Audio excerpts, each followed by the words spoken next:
Okay, guys, so what we were doing before here is we were looking at angle relationships. Now, I used my box method to see if these angle relationships were either vertical angles, where they would be across from each other, or they were next to each other, which would be equal to 180, as number 29 and number 30 are, and then you can solve it, or if they are in the same spot. If they're in the same spot, then obviously it's going to be the same number. So for these, we still have to decide if it's one of those. So take a look at number 31.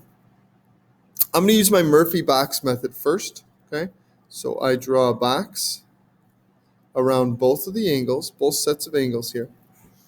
And now what I do is on my number, I put that and move that to the box. So 110 is in the bottom right. So I'm moving 110 to the bottom right here, 110 degrees. Now we have to determine what kind of angle relationship this is.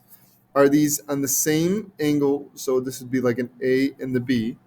This would be like a 180, right? This would be equal to 180. Or are these vertical angles, where this would be like A and B? So A would be equal to B, right? So it's either one of these. Now, if we look at this, these two are across from each other. So these are going to be a vertical angle. That means that they're equal to each other. So I'm going to write exactly what I said, is x plus 114 is equal to 110. All right, now that I know that these are vertical angles and that they're equal to each other, I can solve for x. So this is just simple algebra here. Is now I have to get x by itself, minus 114. Yeah, minus 114.